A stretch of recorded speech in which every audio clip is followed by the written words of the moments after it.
could honestly say that I know little to nothing about my heritage.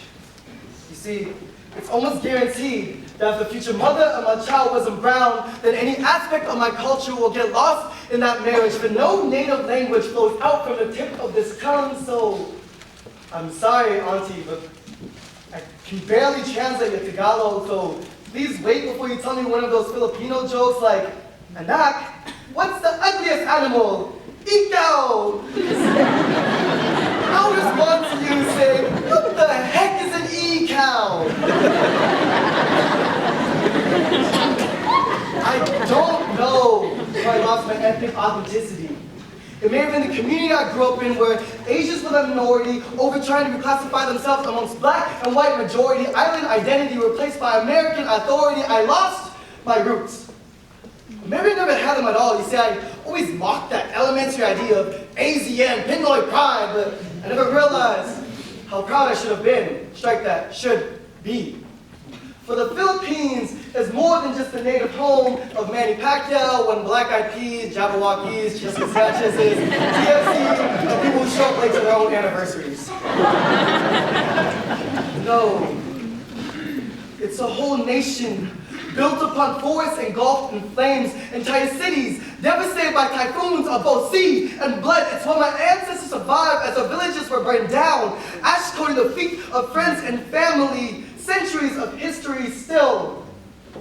It took me 21 years to ask my last living grandfather what he experienced during Bataan.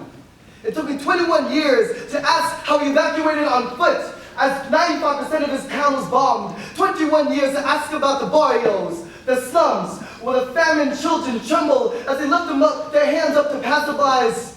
Yes, we often hear about this poverty, but never about the accomplishments, the uprisings, the heroes and martyrs, because within the minuscule paragraph that my people are given amongst our American education's 1,000-page textbooks, they fail to mention the beauty in my culture. The esteemed respect for a Babalan woman, the iron sword of Lapu-Lapu that refused to give up our beliefs. They fail to mention the roaring power of my people to endure misfortune, the years of deceit and bloodshed from Spanish and American colonization. They fail to mention how our ancestors came here just to be turned down from all employment, housing, and livelihood. Still, our people refuse to give into oppression. They fail to mention our forgotten farm workers who brought change to this land, alongside Chavez, Larry Ilion, Philip Veracruz, the Manoms, and all these names of Filipinos who I really lack any knowledge about. Just like I did not know about the thousands of World War II veterans who left their homes, lost their comrades, and shared the same blood as each and every Allied soldier, just to be stripped of every benefit that this U.S. government promised them. Have you ever wondered why grandfathers have nothing to provide for their lineage? And even today, history is not being written. The indigenous people of my homeland, of my country, gutted from their homes. Anyone with wisdom, principals, professors, shot to death and left hanging in classrooms for their children, for their students to witness, all for the oil and minerals that encompass my homeland, a gold mine for Western mining companies, a modern day manifest destiny that matters to nobody. But this land, this is where the pigment in my this is where the melanin in my skin found its pigment. This is where the blood in my veins found life. This is where the accent that confuses his F's and his P's first found breath. This is where I come from. Still, it took me 21 years to realize how badly my Americanized ego ignored the part before the hyphen which spelled out Filipino. At times, I can barely remember my flag's colors.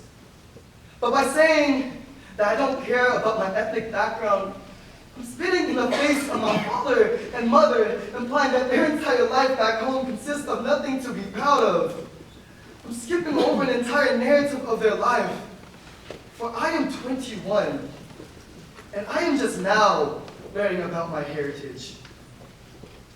So maybe it's time I swallow my own pride and embrace I come from Filipino, that these are my people. Auntie, I mean tita. Pasensya na kanina. Please, tell me another joke.